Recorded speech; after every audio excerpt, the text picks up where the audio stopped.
Cheryl, can you see my screen? Yes, I can. Okay, is it big enough? Yeah. Perfect.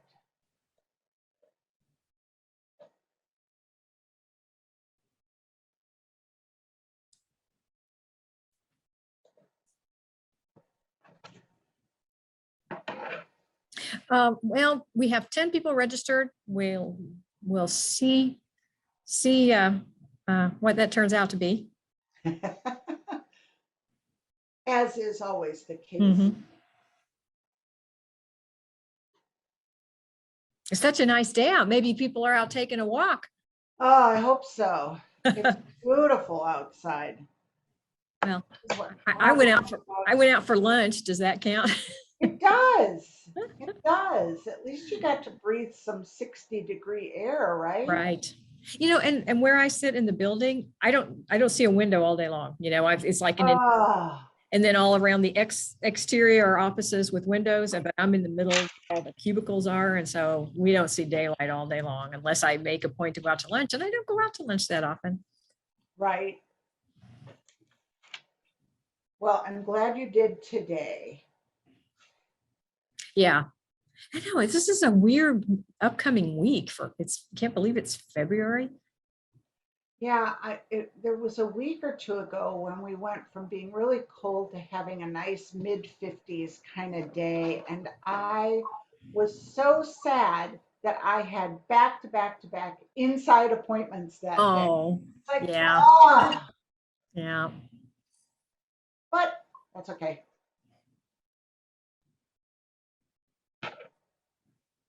I have this company called Detailed Direct, I think is the name of these two guys' company, and they come and they detail my car every 3 months. And Wow. Mine's lucky to make it through the car wash that often.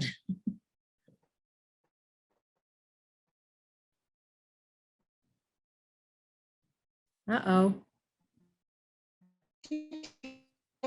it's not like it. It's so nice. And they came a couple. You know, I hate to say this, Nancy, but you're freezing I up. feel like I'm frozen again. Yeah.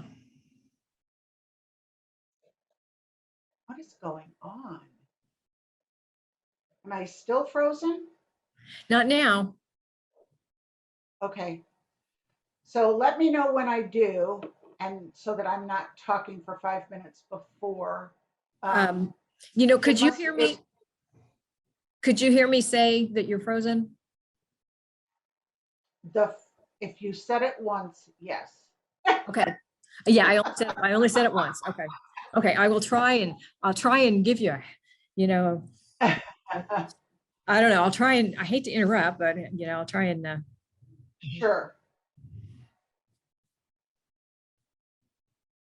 Okay, what time is it? Oh, it's only 2 o'clock straight up. I'm gonna wait just a couple more minutes. Look at everybody. Oh, Linda, you're the outlier. Everybody else's name starts with M-A-R. How unusual. And for some reason, Zoom must be alphabetizing the names. For me, anyway. Uh-huh. Yeah, they are.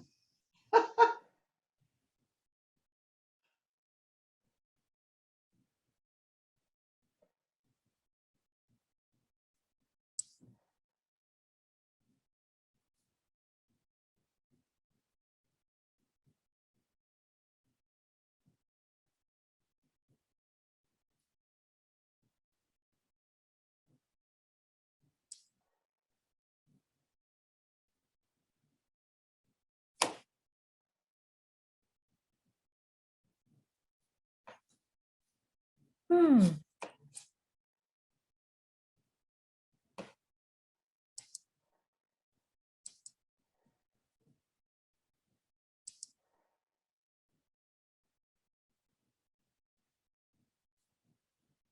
Okay, yep. Got one more. Nice. Looks like she's Marilyn or Mary Beth or Mary. No, but she looks like she might be in alphabetical order. So we could do another Linda. Yeah.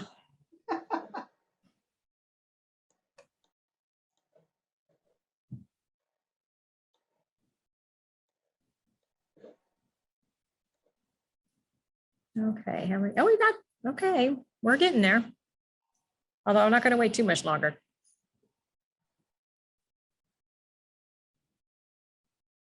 Yeah, if you wait too long, I might forget what I was going to say. Yeah.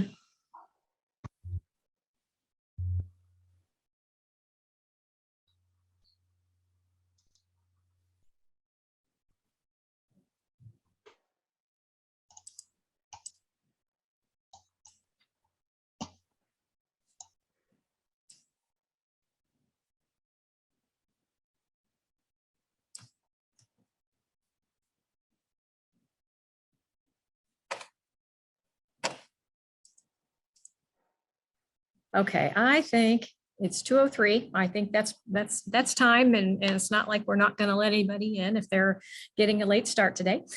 Welcome everybody on this beautiful afternoon. My name is Cheryl Pemberton. I'm with the Community Programming Department of Mid-Continent. We're really glad to have you here today.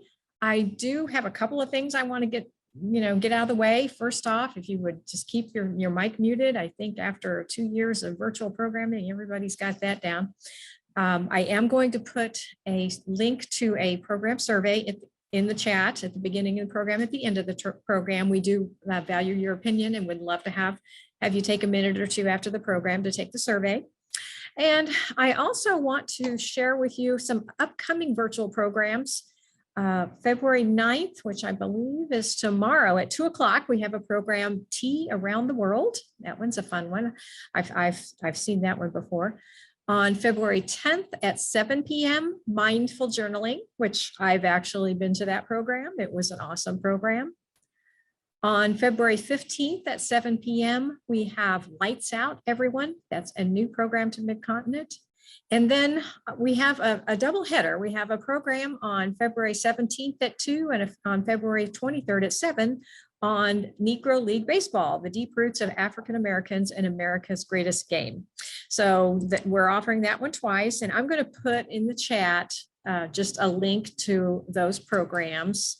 So if you would like to sign up for those, there's the link. In the meantime, again, my name is Cheryl Pemberton. Welcome to our program.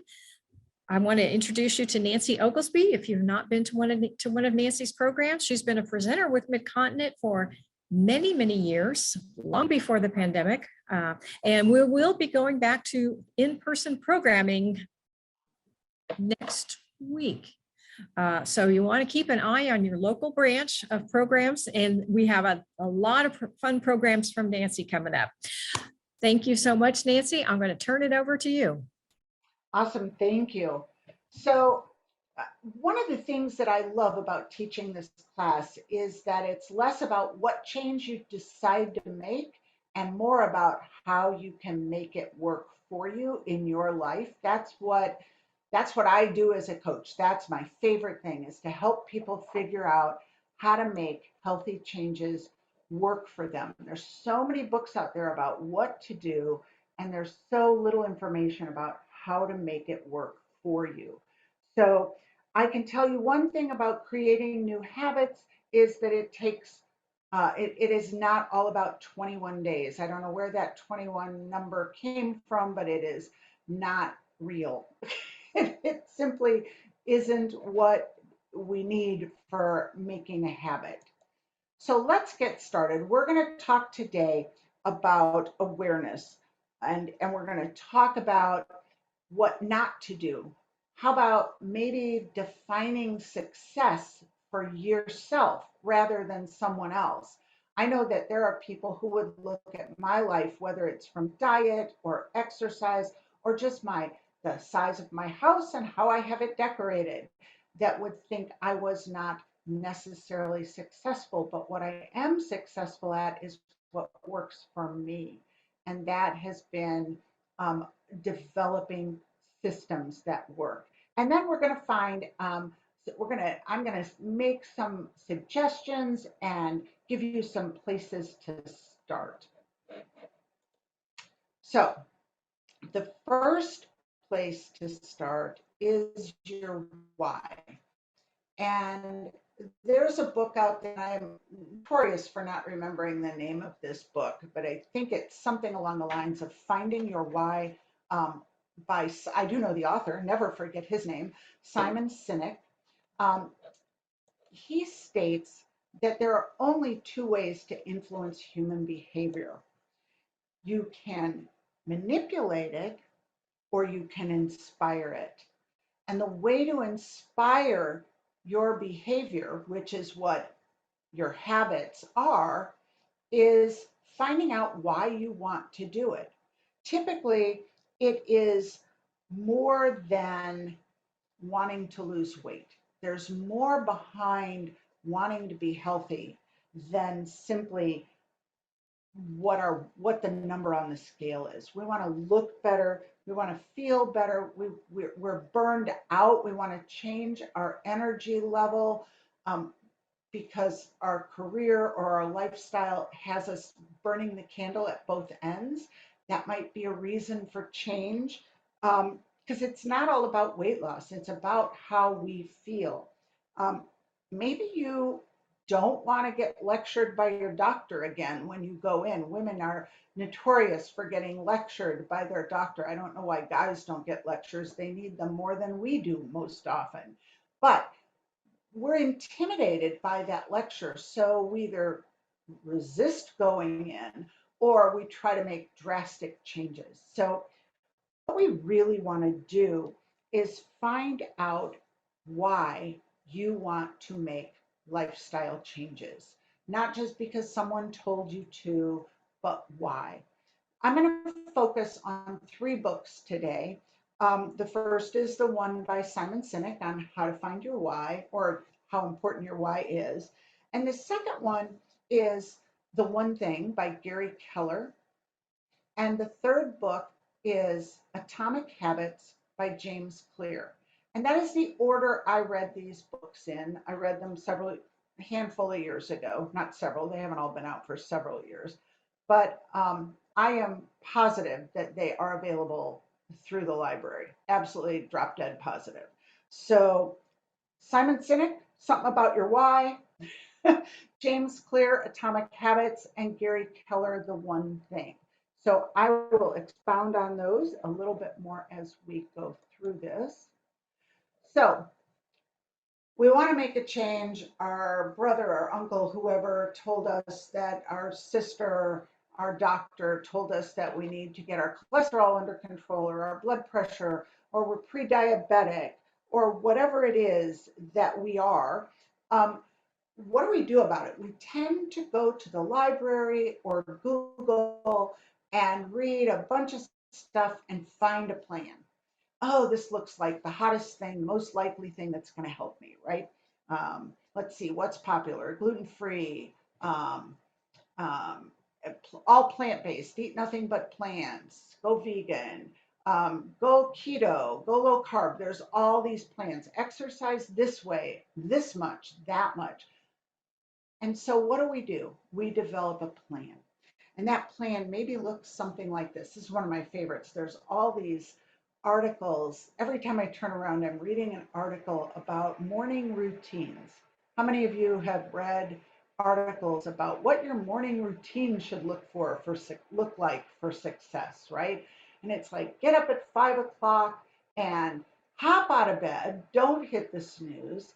Um, Meditate. So first you fly out of bed and then you sit quietly, right, for however long, meditate, and then work out for an hour or two, and then go to work, eat some yogurt and an apple for lunch, shop for fresh food on the way home because you're going to start making healthy meals, right? And then you're going to clean up the kitchen and you're going to get to your guitar lesson because you are learning new things to keep your mind sharp, right? And then you're going to come home and don't forget your side hustle because everybody has to have a side hustle. So whether that is Mary Kay or you have 5 business ideas that you are going to make a fortune. So after you do all these things, you're going to come home and work on your side hustle and then you're going to do a brain dump and plan your day for tomorrow. That's all the things that we keep reading we're supposed to do, right? Well, there's a problem. And the problem is we have a finite amount of energy. And, you know, if we're doing all those things and none of them are our normal routine, so we're tense and we're staying on track and we're dedicated and we're motivated. And before you know it, it's not even 2 o'clock and our battery is out, kind of like my iPhone. I'm surprised it lasts till 2 o'clock some days. So let's talk about that plan. Dalai Lama did not go to the gym for 2 hours a day. His focus was on meditation. Gordon Ramsay, I guarantee you, Gordon Ramsay doesn't meditate. And if he does, he needs to add a couple hours to it. But he's a great chef and he can cook some wicked good meals, right? And that side hustle, Mark Zuckerberg, Steve Jobs, they did not worry about. I don't know if you ever saw Mark Zuckerberg. He did not go to the gym for 2 hours a day. Um, and Stevie Ray Vaughan did not work on a side hustle. He played the guitar. Mozart didn't play basketball, and LeBron James doesn't play the piano. So, why don't we find out where we should start and what we should focus on and quit trying to disrupt everything in our life? And then we might actually stand a chance.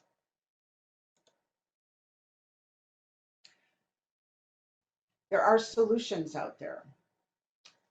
One of the things from Gary Keller's book, and this question he asks, is very powerful in so many aspects of your life. And the question is, what is the one thing that I could do such that by doing it, everything else would be easier or unnecessary? What's one thing in your life that you could do that would make the rest of your day, your desire to get healthier? What's one thing you could do that would make that easier? One of the things I love that he says, and we'll come back to this in a little while. We're gonna think about that one thing as we go through this presentation. But one of the things that I love that Gary Keller says is that success does not mean perfection. So, funny story, this slide, this whole theme of slides, I got online. I got the layouts for them, the design of them from Canva, and this one slide was here with the Walt Disney saying on it, and I thought this saying was so appropriate for this class.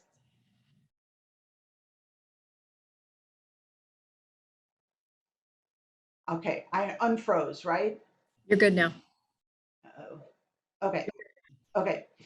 So I can usually tell because you and Linda are visible and you guys freeze for me. So I love this quote by Walt Disney. The way to get started is to quit talking and begin doing. And that's what we're going to do. We're going to find easy ways for you to get started. So I lost my notes. All right, so let's go to Mr. James Clear and Atomic Habits. First of all, what we want to do is we want to focus on that one thing, but we want to master the art of showing up. So um, we're going to marry James Clear and Gary Keller's theories together, the one thing and the art of showing up. And it's this art of showing up that really brings atomic habits, um, makes them so powerful.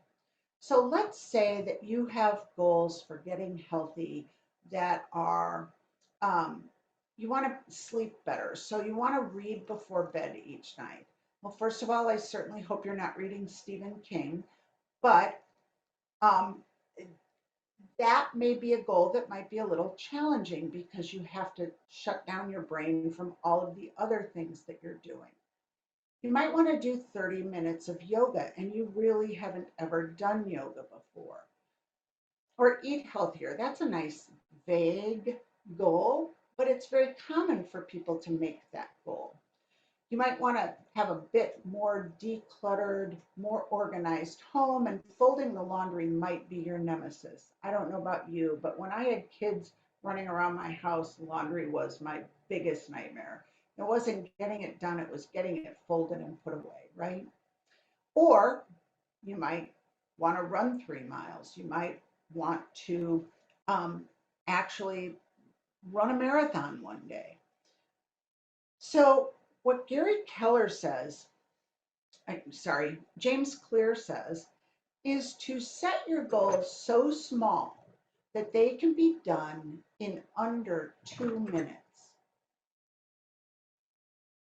2 minutes. So instead of read before bed each night, you might want to say read one page at bedtime.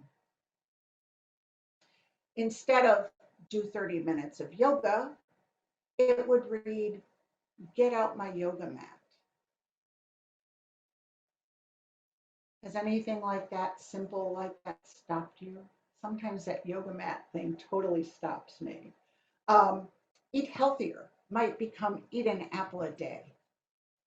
Pretty easy to eat an apple a day as long as you remember to buy 7 of them. Um, Folding the laundry could be fold one pair of socks. And running 3 miles can be as simple as getting on your running shoes. Put them on and tie them. So, what does this do for you? It, it builds the habit of showing up. Because it's so easy to do, you'll do it. There is no um, goal beyond that beginning, but chances are good if you get up and fold one pair of socks, you're going to keep going. Chances are good that if you eat an apple a day, you're going to feel better and you're going to start doing a few more healthy things. Getting out your yoga mat will seem really silly if you don't do any yoga. And running 3 miles, I'll tell you a little story about 14 years ago when I decided to get healthy for the, I don't know, 50th time maybe. How many times have we all done this? We've all been through it. But it was about 14 years ago when it finally stuck and things started to make sense to me. And without this book, I love reading books where people say what I think, right?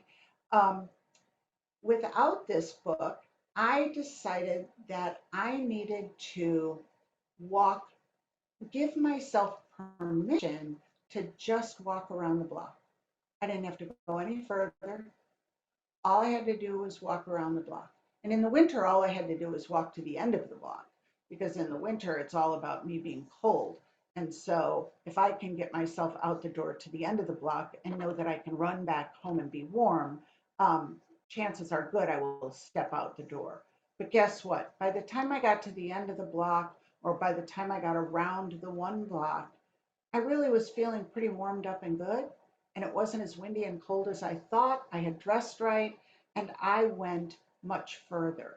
As a matter of fact, when I was walking pretty religiously, I was up to close to 3 miles a day. So when you give yourself permission to make this goal super small, you're actually just triggering a really good habit. Um, I like to make my salads for the week all on one day. And I actually have parties that I invite people over because it's way more fun if there's a lot of people there because there's a lot more to put in your salad. But I call them salad in a jar parties. And I invite people over and they bring a bag of lettuce and 2 toppings. And we lay all of these wonderful, beautiful, fresh foods on the table. Everybody brings 4 or 5 mason jars. And you build your salad by putting everything in the mason jar and sealing it up. And it's kind of magic because The salads last for over a week in a mason jar with the original two-piece lid. So I like to do that even if there's no party in the neighborhood. I will get all of the ingredients and I will chop them all up and I will put them in individual bowls and then build salads. I do that usually on Sunday.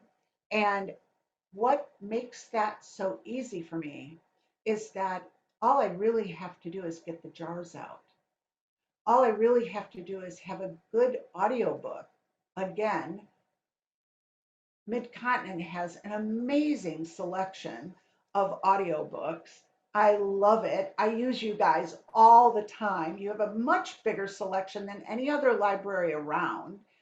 And so I put on an audiobook. There's nothing like being told a story while you're doing mindless stuff, right? So there's nothing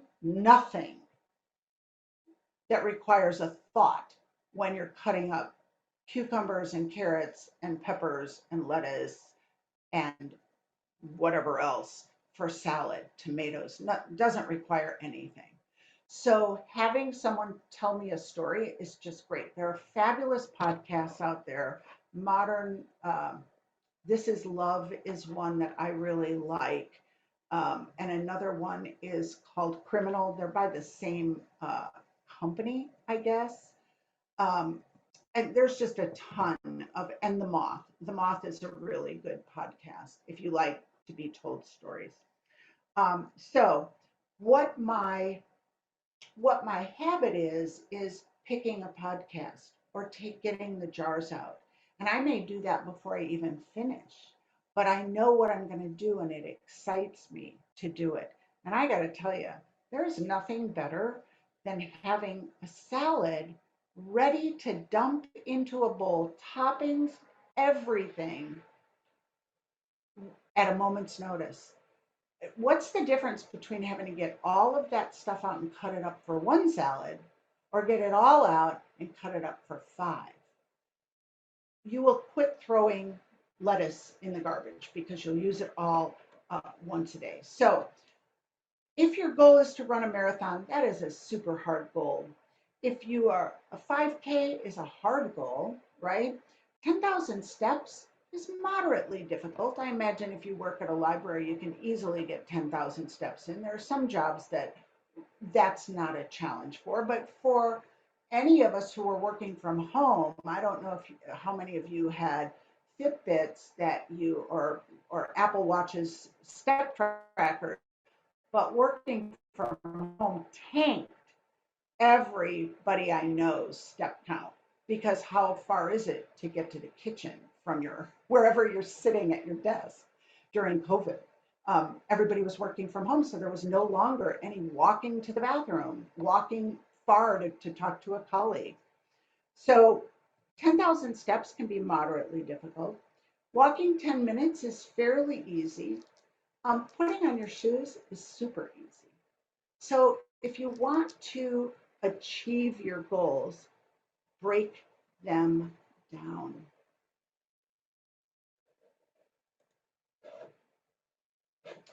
So success is the product of daily habits. Daily habits are like the compound interest of self-improvement.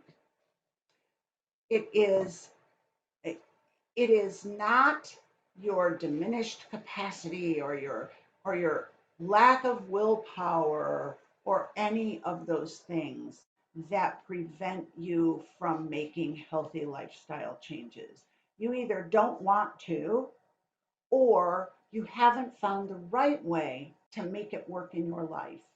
And that is where developing systems comes in. So we talked a little bit about breaking those down into super easy to achieve, short, under 2-minute goals. Now I want you to think about ritualizing those under 2-minute goals. And what do I mean by that?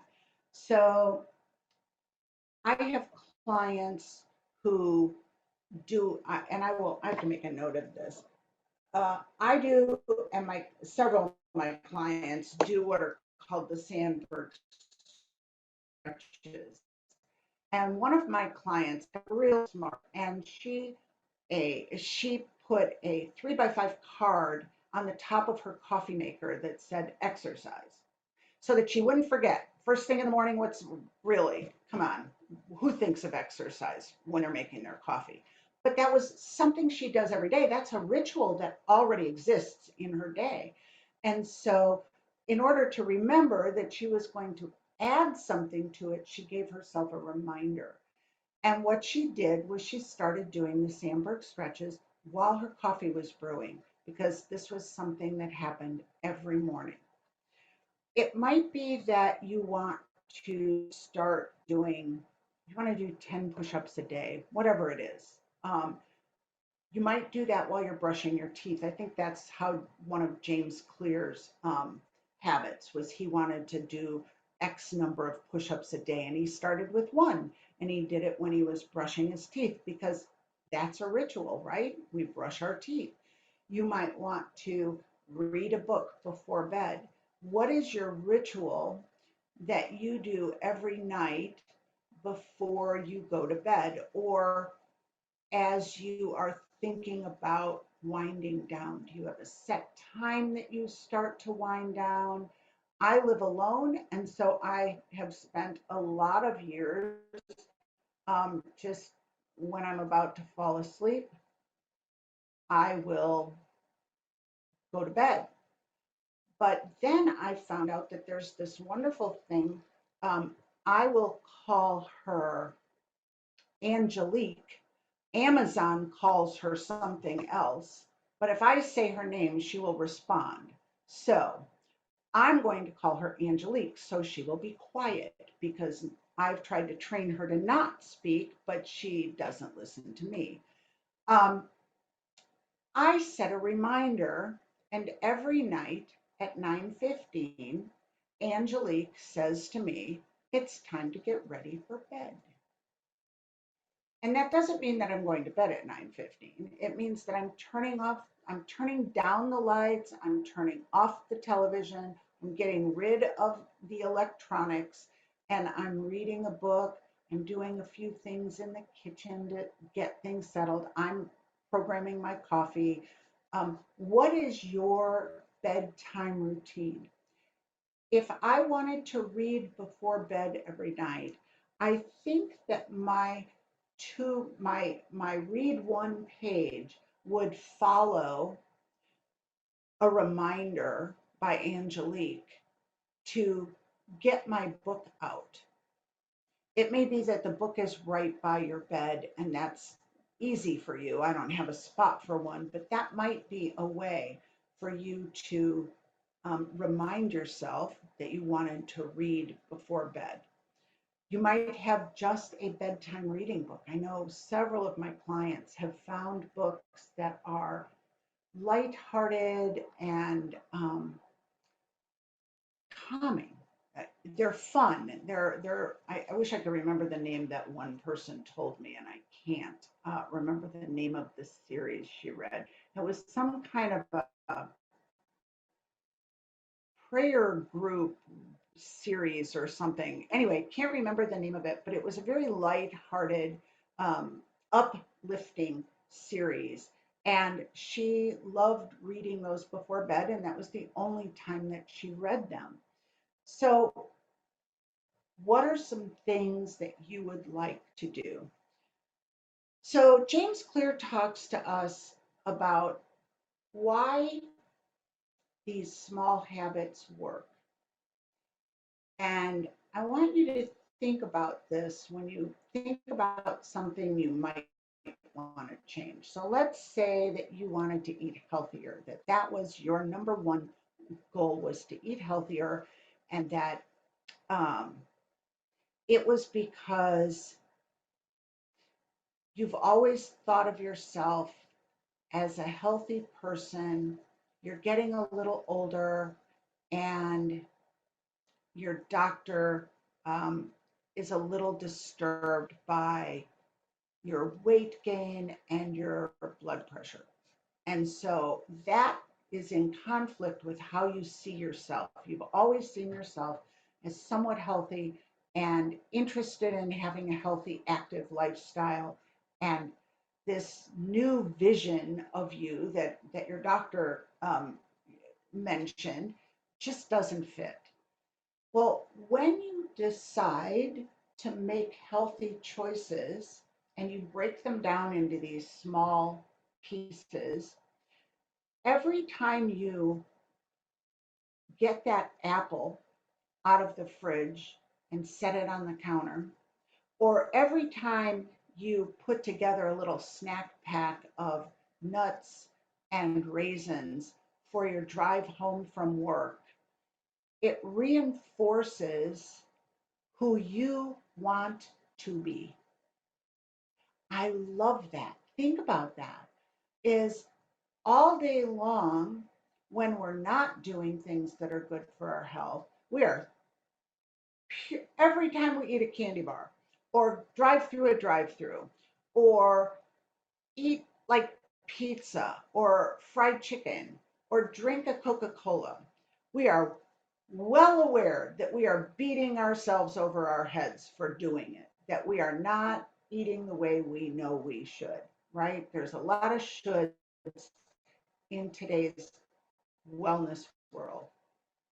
So every time we do something that we don't want to do, we're reinforcing that we're not who we want to be. When we're doing these small things for ourselves, we are reinforcing who we do want to be. And that feels really good. And as you add in small changes, you start to keep reinforcing, you start to really feel like that healthier person. Um, if you got up every morning, like several clients, and you did these Sandberg stretches, which again, I will send you a link to that. None of them are hard. Some of them may not be good for you. You just have to make that decision yourself. I do them. I don't do a couple of them because my body doesn't like them. Um, but when I do them, I add in things that my body does like to do, like maybe I walk in place for a while. I like to put on music. So I kind of dance and I do the stretches and I do a few squats and I do some stove push ups. That's always good. That's why stoves were invented. I'm pretty sure you're not supposed to cook on them. Um, so I feel good about myself every time I do that. Every time I make that decision to put on the music. And by the way, my Amazon assistant named Angelique will play whatever song I ask her to play from my Spotify list. And so if I ask her to play Respect by Aretha Franklin, there is absolutely no way I cannot get up and move. And I challenge you to try it. Challenge you to try to put that song on and sit still because you will tap something. You will tap your toes, you will wiggle your fingers, you will do something because it is so fun. So there are simple ways to get something started. And I guess that's really my message here is it is getting it started that gets it started and keeps it going. James Clear talks about continuous improvement and how I think losing weight is like a really simple. I don't know if anybody on this call needs to lose weight, but losing weight is like a super easy thing for me to illustrate how some of these things work. But we probably all have lost weight in the past because women, right? And unless we're naturally thin, we've probably tried to lose weight. And when we've lost weight, it is a temporary solution. That result is temporary because that was our goal was to lose weight. And once we lost weight, okay, I'm done now. that's kind of the old thinking was, okay, I've achieved that goal, I'm done now. But I have a sister who's great at losing 100 pounds. She's great at losing 100 pounds.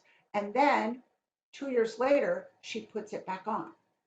So, why is that? It's because she never really figured out what worked for her. She knows how to lose weight. She figured out how to lose weight. What she didn't figure out was what works for her long term. So I love the theory of continuous improvement. How many times have we heard, I'm on a diet? This is a lifestyle. Nancy, you're cutting out just a little bit there. Yes, you are on a diet. The diet that is going to work. Okay, I'm back, right? Almost back. Back? Is that my back now? Okay. So we've heard the term, it's not a diet, it's a lifestyle. It actually is a diet. You need to find a diet that will fit into your lifestyle so it becomes your lifestyle, right? And that diet isn't going to be necessarily vegan or vegetarian or keto or DASH or Mediterranean or low carb or high carb or you name it, South Beach, paleo. There's a million of them. It's not necessarily going to be one of those. And if you focus on continuous improvement and refinement, then what you will find is you will find what works for you. And that might, so I can tell you a little bit about my journey. So I went from 14 years ago when I decided to get healthy. I kind of slowly became a vegan. And then I ate a vegan diet for probably 6 months or maybe a year, but it wasn't very long. I added in fish and then I added in chicken. And then I took out gluten and dairy. Oh, dairy was already out. I took out gluten. And anyway, long story short, what really works for me is low carb um, with almost 100% just real food. Pretty easy to do, organic, grass fed, pastured, eggs and cheese and meats. That's what works for me. Really high quality veggies and fruits. I don't eat no carb or keto. I did play with keto for a while, a really good quality one, but basically I eat low carb, lots of veggies, lots of fruit, and good quality dairy and meat and um, seafood, a lot of seafood. So, how did I come to that? I came to that through journaling. What we need to find as individuals is the one domino that's going to knock over all the others.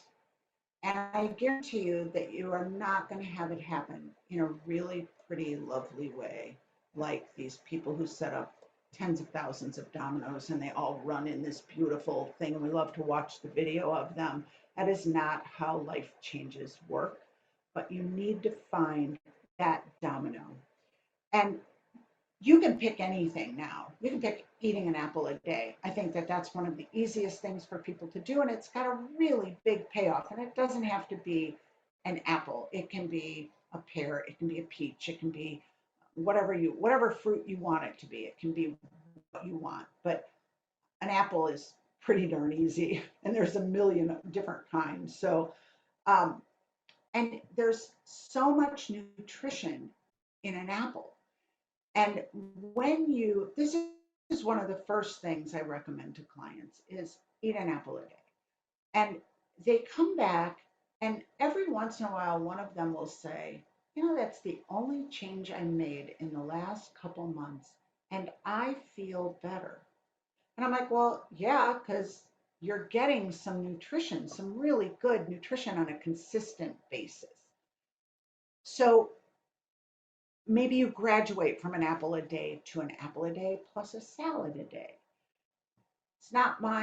It's really not my job to tell you what to change.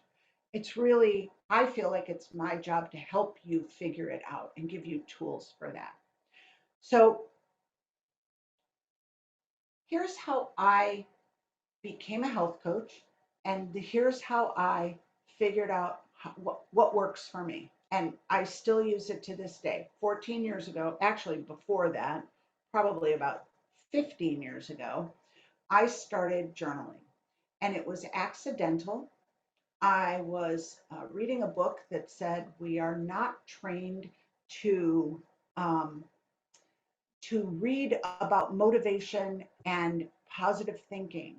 And so the author recommended that we do exactly that, that 10 minutes a day, you spend 10 minutes a day studying. And he recommended the old timers, the Norman Vincent Peale and Dale Carnegie and Napoleon Hill.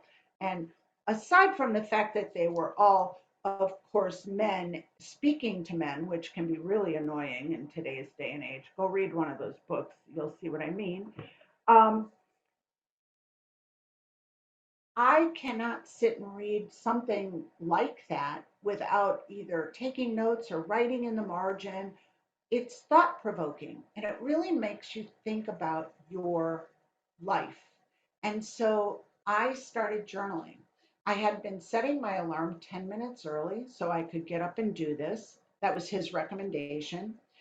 And it turned out that I started setting it 20 and 30 and 40, and pretty soon mornings became sacred and no one gets to mess with them. And it's still that way. I have a good 3 hour protected time in the mornings. And that is because I do a lot of my research then. Through this journaling process, I found that's a really good time for me. So I journal. I discover what works and what doesn't work for me. I read and write. And I highly recommend that you do that, that you find authors, whether you pick these 3 books that I'm recommending, whether you go back to the old books, Norman Vincent Peale, Dale Carnegie, Napoleon Hill, they're all good books. They're all good. Or you choose maybe a modern day devotion. There's great 365-day devotional books out there that will give you some food for thought and then write about it.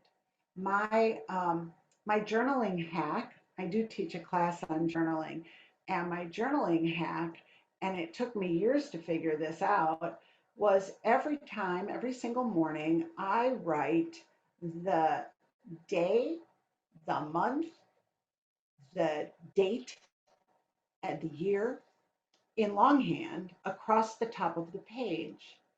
And I believe that I originally believed that the reason I did that is because I had no idea what I was going to write next. And it just kind of gets you into that flow of the pen on the paper. But I do believe that it is more about what James Clear says about ritualizing things. That is a daily ritual. I don't know if I would know what day it was if I didn't do that. So I highly recommend finding a time during the day when you can write in a journal. And a simple, less than 2 minute habit would be to um, get a book from the library that motivates you and read it for 10 minutes every morning. That may require that you set an alarm 10 minutes earlier. It may require you to give your kids, your dogs, and your husband knockout drops. I am not advocating for that, but I did teach my dogs through treats that is sacred time, that they're not allowed to be idiots. So journaling is the best way I know that you can find uh, what your why is, what's the one thing you could do, such that by doing it, everything else would be easier or unnecessary. It might be that you want to be free from cholesterol medication. It might be that you have aches and pains, you're tired. Whatever your why is, get underneath it to find out what it is. So, aches and pains are annoying, but what are they preventing you from doing? What is it about the aches and pains, or the high cholesterol, or the hypertension, or the prediabetes, or actual diabetes, congestive heart failure? I One of my big impetus, a huge impetus for me, since I can't figure out the plural of impetus, um, was my mother's health was so, and she was unable to do simple things like feel good when she went to the grocery store or cook dinner or do dishes. It was just, it's not that she couldn't do them, it's that they were a challenge for her. They were very hard for her. And that was a big inspiration for me because I'm crazy and I always like to be doing something. And I would hate to be stuck in a chair or on the couch doing nothing. And so maybe that's something that you can explore is, why is it that I want to reduce my cholesterol? Why is it that I want those aches and pains to go away? So now that we know how to get a habit and how to stick with it, or at least how to get close to making it work in our life, at least we know that if it doesn't work, we just need to refine it and figure out what we're doing wrong. So take the broad categories of diet and exercise and sleeping better, and think about this when you're thinking about um, what your goals are. Yes, your goal is to have a healthier diet. Yes, your goal is to be more physically active. Yes, your goal is to sleep better. Um, but how do you go about what just happened here? How do you go about picking what will work for you? So I'm going to send a list of a lot of different choices for simple things that you can choose. They are not broken down into 2-minute um, starters, but you can do that. You can, because you're going to refine these goals into something that works for you. So I pack salads on Sunday, right? So for me, it's about making sure that I have the salad ingredients that I need and making sure that I get those jars out. And then, even if I don't do it right then, I will do it later as the day moves on. One of the uh, powerful dietary assistance is to plan your day's food in the morning or the day before. Or I do a very broad weekly food plan. My breakfast is almost always the same, and if it isn't, I change it on the fly. Um, but I do a very broad sweep of, I think I'm going to have a tuna fish sandwich on Wednesday, and I'm going to have salmon on Wednesday night and salad with one of them. And I make a veggie soup.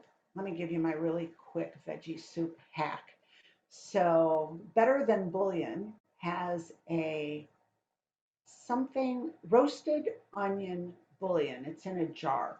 It's usually found in the soup aisle, and it's really thick. And a teaspoon is similar in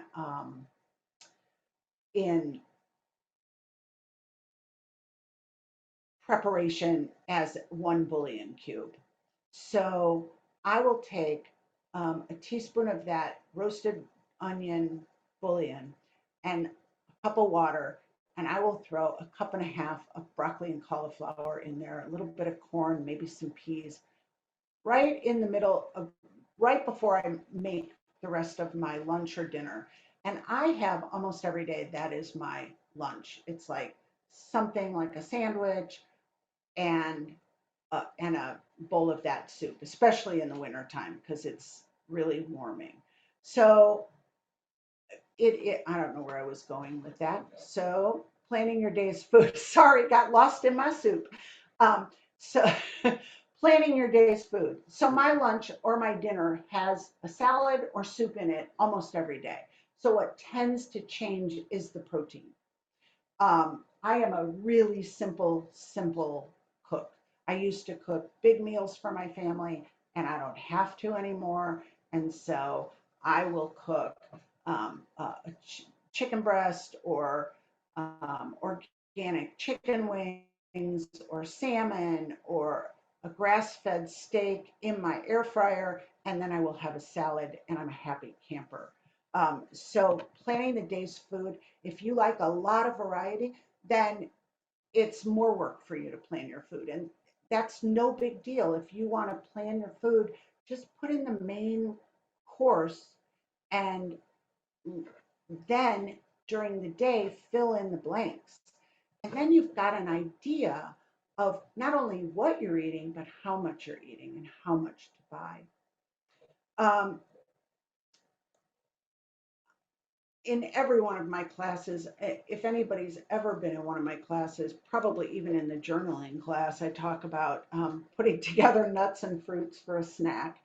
It is the single most successful hack that my clients like. Between that and the exercise, the Sandberg stretches, I would have to say that those are probably the two most commonly successful lifestyle hacks. And that is simply that instead of going to the vending machine and getting a candy bar or chips or stopping on your way home for fast food, that wherever your danger zone is for eating junk food, pack yourself some little snack bags that have nuts and mini raisins. If you can find a healthy trail mix, it's a pain to find, but if you can find one that doesn't have a ton of sugar in it, go for it. And just have them where your danger zone is.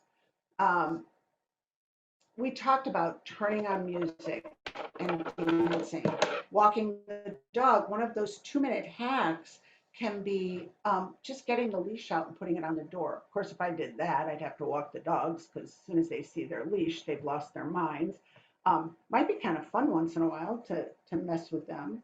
Um, Sandberg stretches, put on your shoes, have your gym bag ready. Choose the video that you're going to use, whether for exercise or for yoga.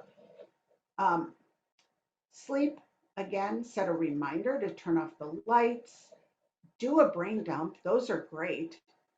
They have a notepad and a pen by your bed if you're going to do a brain dump or wherever you're going to do it. If you're going to do it sitting in the living room, that's fine as well.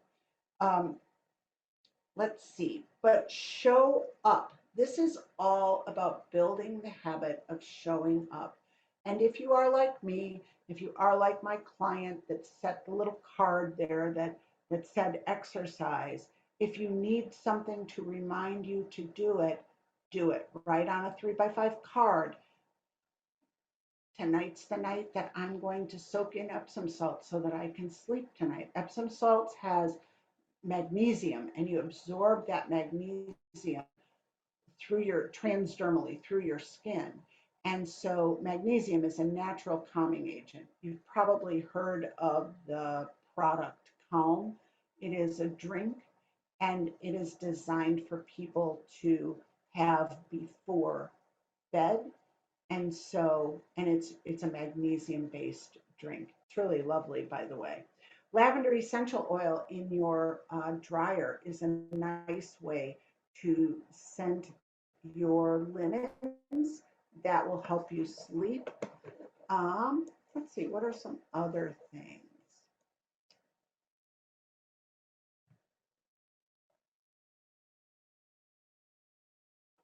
I think that's about it.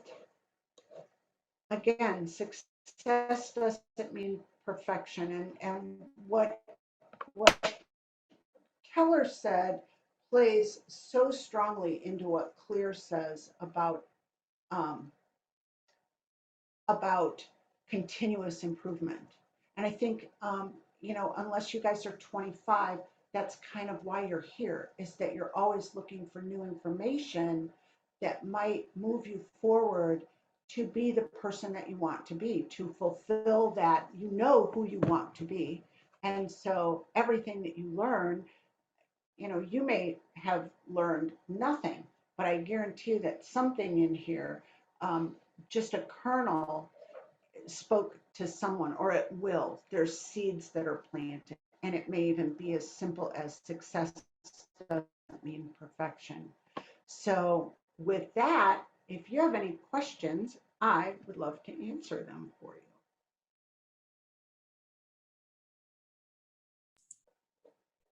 Yes, if you have any questions, you want to put them in the chat, we'll get to them.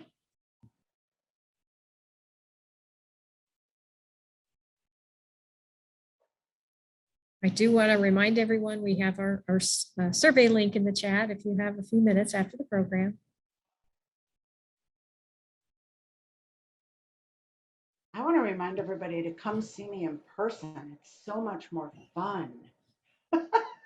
Nancy's got a lot of programs scheduled at our branches in the next 3-4 months. So we Yes. see ya. Mhm. Let's see. The next one is on the 15th in Kearney, and it's Get Up and Go to the Kitchen. I love that class. But if you have any questions about how to find Nancy's programs, check our website, or you can email me, cpemberton at my MCPL. We'll get you set up. Awesome. Well, if we don't have any questions today, I want to thank you so much, Nancy. Oh, okay. The 3 books that you recommended again. Okay, there is a question. I did put the links to our catalog record are in the chat for the beginning of the program. But Nancy, if you want to just tell the three books again off the top. Something Why. Something With. Okay. And Nancy, And I will include them. I think I'm back. You're freezing up. Yeah. Yeah. Okay. Yeah. I will include them in the handout that I sent. Okay. We'll send that out tomorrow. If all goes well, we'll get them out tomorrow. You never know. I could get hit by a bus or something, You never know. I could not do it. Let's see. Somebody was in my class last night, that was in the one before, the other one. And she said, I didn't get them. And I said, oh, you probably will. It was me. I got them to Cheryl really late. Okay. Well, we will get a links to those, what do you call it? Sandberg exercises or Sandberg stretches? Sandberg stretches.